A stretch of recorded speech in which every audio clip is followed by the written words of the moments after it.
साईं इतना दीजिए जामे कुटुम्ब समाए, मैं भी भूखा ना रहूं साधु न भूखा जाए। दोस्तों, आप सोच रहे होंगे कि कबीरदास और शेयर मार्केट इन दोनों में क्या रिश्ता है। अगर हम इन पंक्तियों को गहराई से समझें तो यह दोहा निवेश के लिए एक महत्वपूर्ण सिद्धांत को सिखाता है। अब आप ये सोचते होंगे कि ये महत्वपूर्ण सिद्धांत को कैसे सिखाता है। तो वीडियो के आगे हम एक-एक पॉइंट को डिस्कस करेंगे और ये देखेंगे कि कैसे ये शेयर मार्केट में भी उतने ही रिलेवेंट है जितने कि हमारे दैनिक जीवन में। तो दोस्तों, यह वीडियो काफ़ी इंटरेस्टिंग होने वाला है। आप लोगों से रिक्वेस्ट है कि इस वीडियो को लास्ट तक ज़रूर देखें। मुझे उम्मीद है कि आप लोग इससे बहुत सारी चीज़ें सीखेंगे और ख़ास करके तब अगर आप बिगिनर्स हैं और अभी का जो शेयर मार्केट में भारी उतार-चढ़ाव देखने को मिल रहे हैं, उस परिवेश में ये दोहा और उसके मायने काफ़ी महत्वपूर्ण हो जाते हैं आपको। इस इन पंक्तियों के माध्यम से हम सीखेंगे कि कैसे हम शेयर मार्केट में एक सफल निवेशक या ट्रेडर बन सकते हैं। तो ये वीडियो काफ़ी इंटरेस्टिंग होने वाला है। अगेन मैं कहूँगा कि आप लोग वीडियो को स्किप न करें, लास्ट तक ज़रूर देखें। तो चलिए वीडियो को शुरू करते हैं। नमस्कार दोस्तों, मैं हूँ नीलांकुश पांडे, आप देख रहे हैं पीवीबी इन्वेस्टेड यूट्यूब चैनल। तो वीडियो को स्टार्ट करने से पहले दोस्तों, अभी तक अगर आप लोगों ने इस चैनल को सब्सक्राइब नहीं किया है तो सब्सक्राइब कर लीजिए और बेल आइकन दबा दीजिए ताकि आपको हमारा सारा वीडियो मिलता रहे और साथ ही साथ लाइक कीजिए, अपने लोगों को शेयर कीजिए अगर आप लोगों को मेरी एनालिसिस अच्छी लगती है तो। साथ ही साथ अगर अभी तक आप लोगों ने अपना डीमैट अकाउंट ओपन नहीं करवाया है तो डिस्क्रिप्शन बॉक्स में लिंक है या आई बटन पे भी आप क्लिक करके वहाँ से आप अपना डीमैट अकाउंट ओपन करवा सकते हैं। तो चलिए वीडियो को शुरू करते हैं। तो सबसे पहले आता है हमारा साईं इतना दीजिए। अब साईं से यहाँ मतलब है आप ईश्वर जो भी जिसको भी आप मानते हैं, एक सुपर पावर गॉड जो कुछ भी आप मानते हैं, उनसे आप ये प्रार्थना कीजिए, अपने मन को मन स्थिति को उस हिसाब से बनाइए कि आपको उतना ही चाहिए जितने में साईं इतना दीजिए जामे कुटुम्ब समाए, जिससे आपकी जीवन की जो ज़रूरतें हैं वो पूरी हो सके। यहाँ पे इसका अर्थ ये है कि आप शेयर मार्केट से उतनी ही उम्मीद कीजिए जितना आप उसको से डिजर्व करते हैं। ठीक है? आप पहली चीज़, बहुत सारे सिनारियो बनते हैं यहाँ पे। या तो आप बिगिनर्स हैं। अब बिगिनर्स हैं, आते ही आप अगर सोचेंगे कि आपको बहुत सारा प्रॉफिट हो जाए, आपका जो इन्वेस्टमेंट है वो अगर मान लीजिए 50,000 है वो 5 लाख 1 महीने में हो जाए या हर दिन आप 10% 20% का प्रॉफिट कमाएँ, इस चक्कर में आप फँस जाते हैं और एक समय ऐसा आता है बहुत जल्दी 1 महीने या 2 महीने में ही आपका जो कैपिटल होता है वो ज़ीरो हो जाता है। तो आप उतना ही उम्मीद कीजिए शेयर मार्केट से जितना आप उससे डिजर्व करते हैं। अब एक्सपेक्टेशन तो हर इंसान का होता है और इतना आसान ही भी नहीं होता शेयर मार्केट से पैसा बनाना। ठीक है, अच्छा पैसा बनता है लेकिन उसके लिए जो पेशेंस और जो सारी चीज़ों की ज़रूरत होती है, पहले आप उन चीज़ों को अपने अंदर लाइए, वो स्किल लाइए और उसके लिए आपको समय देना होगा शेयर मार्केट को। आपको उसमें घुसना होगा, आप गलतियों से सीखिए और जो सही डिसीजंस लीजिए, तभी आप एक सफल ट्रेडर या इन्वेस्टर बन सकते हैं। तो साईं इतना दीजिए जामे कुटुम्ब समाए। आप शेयर मार्केट से उतनी ही उम्मीद कीजिए जितना आप उससे डिजर्व करते हैं। आप किसी दूसरे को देख के और वो इतना प्रॉफिट बुक कर रहा है या वो उस स्टॉक में इन्वेस्ट कर रहा है, आप उसमें घुस जाइए। अब वो आपको ये नहीं पता कि वो कहाँ पे एंटर किया है, कहाँ पे एग्जिट किया है। वो एक बार बता दिया कि भाई मैं बहुत सारी चीजें मार्केट में फॉल्स इंफॉर्मेशन भी स्प्रेड की जाती है। तो उन सारी चीजों से आप तभी बच पाएंगे जब आप ग्रीडी नहीं होंगे, आप में एक बैलेंस और काम माइंड से कोई भी डिसीजन लेंगे। जामे कुटुंब समाये यानी अपनी फैमिली फ्यूचर की ज़रूरतों को भी ध्यान में रखकर निवेश करें। अब ये भी है कि मान लीजिए आपके पास जितने भी पैसे हैं, अगर हैं भी, तो वो सारा पैसा आप इन्वेस्ट में शेयर मार्केट में लगा दें, ऐसा नहीं होना चाहिए। आप अगर मान लीजिए आपके पास अ, मंथली खर्च भी होगा, फैमिली एक्सपेंडिचर भी होते हैं, तो आप जो भी अपने फैमिली एक्सपेंडिचर हैं, उसको अलग रखिए। आप जो भी इन्वेस्टमेंट के लिए पैसे रखें, वही शेयर मार्केट में लगाइए। वो भी स्प्लिट स्प्लिट करके, डाइवर्स करके अपना इन्वेस्टमेंट कीजिए। अब ये भी बात आता है, यहाँ पे रिस्क मैनेजमेंट और डाइवर्सिफिकेशन से यहाँ इसका मतलब है, मैं भी भूखा ना रहूं। इसका मतलब है कि आप अपने फैमिली की ज़रूरतों को के पैसे को अलग रखिए। आप ऐसा नहीं है कि लोन ले या कहीं से भी पैसा लेके आप उधार लेके और पैसे शेयर मार्केट में लगाइए, नहीं। आपका जो घर का एक्सपेंडिचर है उसको अलग रखिए, आपके कोई लोन नहीं लीजिए, जो आपके सेविंग है बेशक 1000 रुपए ही हो, आप उतना ही लगाइए, लेकिन वो पैसा आपका इन्वेस्टमेंट का लॉन्ग टर्म के लिए लगाइए। अपने जीवन की दिनचर्या के लिए जो एक्सपेंडिचर है उसको आप अलग रखिए। तीसरा जो पॉइंट आता है वो साधु न भूखा जाए। साईं इतना दीजिए जामे कुटुंब समाए, मैं भी भूखा ना रहूं। ऐसा न नौबत आए कि आपने सारे पैसे लगा दिए और बाकी आपके जीवन के जो दिनचर्या के खर्च हैं वो नहीं है, फिर आपको नुकसान में भी आपको प्रॉफिट बुक करना पड़ेगा। तो उस हिसाब से आप एक ऐसा डिसीजन लीजिए जिसमें आपको ऐसी नौबत ना आए। और फिर नेक्स्ट जो आता है, मैं भी भूखा ना रहूं, साधु न भूखा जाए।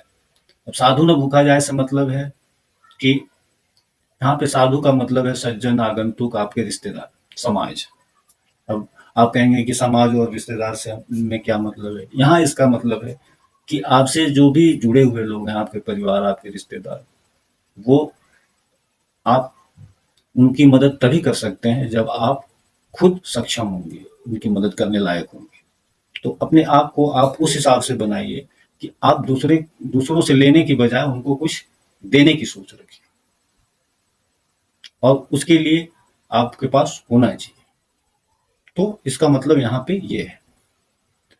इसका सीधा मैसेज है, बैलेंस इन्वेस्टमेंट में स्ट्रैटेजी पे आप काम कीजिए। आप जो भी इन्वेस्टमेंट का प्लान कर रहे हैं उसमें एक बैलेंस स्ट्रैटेजी को अपनाइए। अब सवाल उठता है कि आप बैलेंस इन्वेस्टमेंट स्ट्रैटेजी पे कैसे अपनाएं? हाँ, तो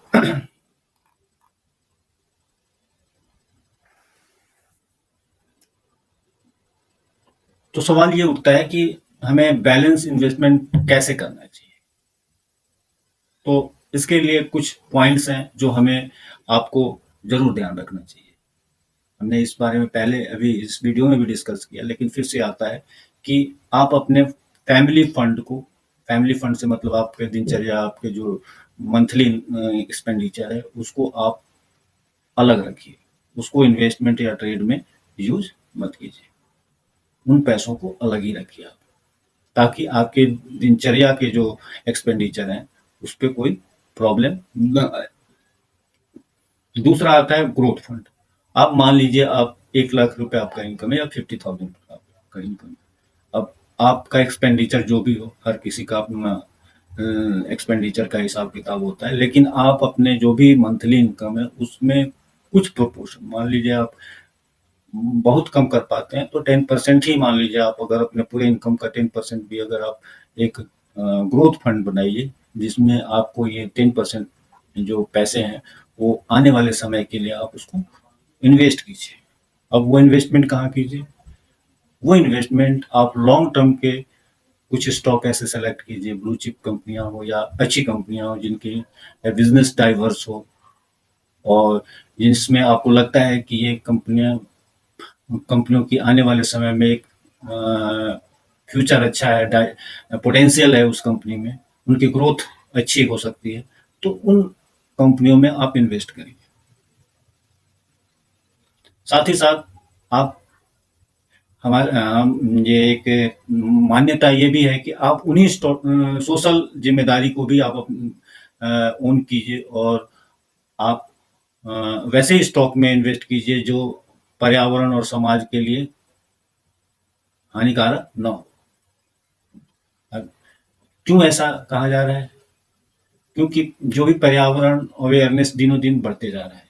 हो सकता है जो कंपनियां आप समझते हैं कि अभी अच्छा परफॉर्म कर रही है, लेकिन जैसे मान लीजिए टोबैको या और भी बहुत सारी कंपनियां ऐसे रिलेटेड कंपनियां हैं, वाइन की कंपनियां हैं, ये सारी जो ऐसी कंपनियां हैं, इन पे पॉलिसीज रेगुलेशन का खतरा हमेशा बना रहता है। तो अगर उन सारी चीज़ों को अगर आप शुरू से ही माइंड में रख के अपना इन्वेस्टमेंट करते हैं, कभी भी कुछ भी पॉलिसीज आ सकती है और उसका इम्पैक्ट डायरेक्ट उन कंपनियों पे पड़ सकता है, और जिसके कारण आपका इन्वेस्टमेंट जो है वो उसमें नुकसान हो सकता है। तो उन सारी चीज़ों को आप एक प्रॉपर एनालिसिस करके आप इन्वेस्टमेंट कर सकते हैं। साथ ही साथ आप अपने पोर्टफोलियो को रेगुलर रिव्यू कीजिए कि आपका कौन सा स्टॉक अच्छा परफॉर्म कर रहा है, कौन सा अच्छा परफॉर्म नहीं कर रहा है। अगर आप अच्छा नहीं कर रहा है तो आप उस स्टॉक में पार्शियल जब आपको कुछ प्रॉफिट बन रहा हो तो आप उससे एग्जिट करके और एक नए स्टॉक की तरफ आप बढ़ सकते हैं। परफॉर्मेंस बहुत ज़रूरी है। आप उसको रिव्यू ज़रूर कीजिए। अपने भी कोई भी स्टॉक हो, हम सिर्फ अच्छी कंपनी है इसलिए हम किसी भी स्टॉक में इन्वेस्ट नहीं करेंगे। वो हमें रिटर्न दे रही है, नहीं दे रही है, उसको भी एक रिव्यू करना बहुत ज़रूरी है। बहुत अच्छी कंपनी है लेकिन वो बैठी हुई है साल भर, 2 साल से कुछ भी परफॉर्म नहीं कर रही है। तो उस कंडीशन में हम उस स्टॉक में नहीं रहेंगे, हम कुछ और ऑप्शन को देखेंगे। लेकिन हम नुकसान में उसको प्रॉफिट नहीं ये बुक करेंगे जब हमें एक्सपेक्टेशन से कम ही सही, लेकिन उस स्टॉक से हम निकल सकते हैं। साथ ही साथ इन पंक्तियों के माध्यम से हमें शेयर निवेश या शेयर मार्केट के 3 सिद्धांत जो समझ में आते हैं, वो 3 सबसे बड़ी सबक जो है, जो ये कबीरदास की इन पंक्तियों से मिलता है, वो है कि ओवर कॉन्फिडेंस से बचें। ज़्यादातर लोग, मैक्सिमम लोग, मैं कहता हूँ कि 90% लोग ओवर कॉन्फिडेंस के कारण अपना पैसा गंवा देते हैं शेयर मार्केट में। सिर्फ ज़्यादा रिटर्न के चक्कर में या कहीं ऐसे जगह में फंस जाते हैं जहाँ से फिर वो उनको नुकसान उठाने के अलावा कोई रास्ता नहीं बचता, या ऐसे जगह पे फंस जाते हैं या इतनी ज़्यादा क्वांटिटी ले लेते हैं कि फिर अगर वो उसको बैलेंस आउट नहीं कर पाते, उसको झेल नहीं पाते, अपने रिस्क एनालिसिस को नहीं करते। मान लीजिए आपके पास 50,000 है, आप भी आपको लगता है कि कोई स्टॉक अभी भाग रहा है, तो उसमें पूरा पैसा आपने उसमें लगा दिया और बाद में पता चला कि अगले ही दिन जब आपने बाई किया उसके बाद से वो 10% 15% गिर गया। तो या तो आप अपना नुकसान बुक कीजिए या फिर आप पैसा गवाते हैं जो ओवर कॉन्फिडेंस के शिकार होते हैं।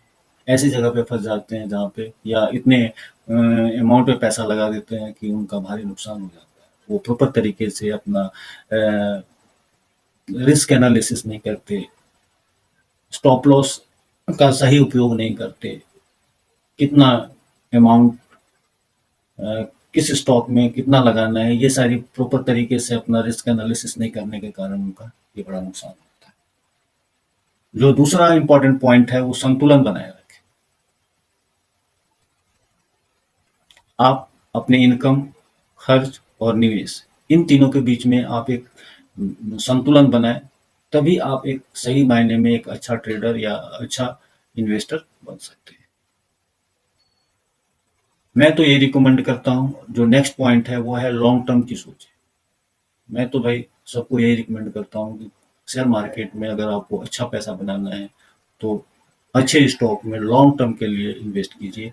उसका रेगुलर एनालिसिस या रिव्यू जरूर करते रहिए, लेकिन अच्छे रिटर्न के लिए आपको लॉन्ग टर्म के बारे में ही सोचना महत्वपूर्ण होता है। आप ये कह सकते हैं कि कबीरदास की जो पंक्तियां आज से 400-500 साल पहले लिखी गई हैं, वो आज भी उतने ही रिलेवेंट है जितनी कि वो 400 साल 500 साल पहले। वैसे ही आप वैसे स्टॉक को चुनिए जो आज भी उतना ही महत्वपूर्ण है और आने वाले 10 साल 15 साल बाद भी वही उसकी जलवें। तो याद रखें, स्टॉक मार्केट में सफलता कबीर के इस दोहे की तरह है, संयम, संतुलन और सोच। मेंटल रिक्वायरमेंट की बात करें तो मनोविज्ञान की बात करें तो वैसे तो शेयर मार्केट में हर चीज़ बहुत इम्पोर्टेंट होता है, टाइमिंग, टेक्निकल, फंडामेंटल, ये सारी चीज़ें भी बहुत महत्वपूर्ण होता है। लेकिन मेरे समझ से शेयर मार्केट में जो सबसे महत्वपूर्ण चीज़ होता है वो है इंसान का जो मनोविज्ञान जिसको कहते हैं। मनोविज्ञान सबसे बड़ा चीज़ है। वो क्या सोचता है, वो क्या, क्योंकि वो जो सोचता है वो उसी के अकॉर्डिंग वो करेगा। तो इन 3 पॉइंट को अगर हम ध्यान में रखें, संयम, संतुलन और सोच। संयम, आपको वेरी एक्साइट नहीं होना है। कोई भी स्टॉक भाग रहा है तो आप कूद पड़े। ज़्यादातर केसों में यही होता है कि ये कोई भी स्टॉक मार्केट में चल रहा है और वो भाग रहा है, उसी में आदमी घुस लेता है और फिर बाद में वो फंस जाता है। संतुलन, दूसरा पॉइंट जो है वो संतुलन, बैलेंस। आप किसी भी एक 50,000 कहीं से लिया और एक ही स्टॉक में लगा दिया, वो भाग रहा था, लेकिन अगले दिन जैसे ही खरीदा वो 20% 30% गिर गया, वो फिर नुकसान में अपना 20-30% या इंट्राडे में कर लिया और लिवरेज ले लिया, 50,000 का 5 लाख का ट्रेड कर लिया और फिर 10% गया, तो गया पर सारा पैसा एक दिन में गायब हो जाएगा। और सोच, अपने सोच को पॉजिटिव रखिए, विजनरी रखिए, क्योंकि मार्केट ऐसे ही चलता है। अगर वो आज ऊपर जा रहा है तो कल नीचे आएगा। ये उतना ही सत्य है जितना कि कल सुबह होगा। अगर मार्केट कोई ऊपर जा रहा है, वो नीचे आएगा, ये उतना ही सत्य है जितना कि कल सुबह होगा। क्योंकि मार्केट सिर्फ ऊपर ऊपर नहीं जाता, मार्केट सिर्फ नीचे नीचे नहीं जाता। आपको उसके बीच की जो सोच है वो आपको डेवलप करना है, पॉजिटिव रहना पड़ेगा। पॉजिटिव से मतलब यहाँ कि पॉजिटिव थिंकिंग के साथ साथ रियलिस्टिक अप्रोच भी अपनाना। तो दोस्तों, आज हमने सीखा है कैसे कबीरदास जी के दोहे से स्टॉक मार्केट में निवेश का ज्ञान पाया जा सकता है। अगर आपको यह वीडियो पसंद आई हो तो इसे लाइक और शेयर जरूर करें, और अभी तक अगर आप लोगों ने इस चैनल को सब्सक्राइब नहीं किया है तो सब्सक्राइब भी कीजिए। साथ ही साथ अगर कुछ सजेशन हो तो कमेंट बॉक्स में जरूर बताइए।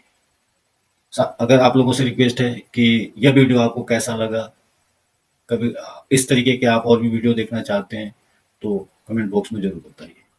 तो मिलते हैं फिर अगली बार एक नए टॉपिक के साथ। तब तक आप लोग खुश रहें, विवेचित रहें और संतुलन बनाए रखें। Thank you. जय हिंद, जय भारत।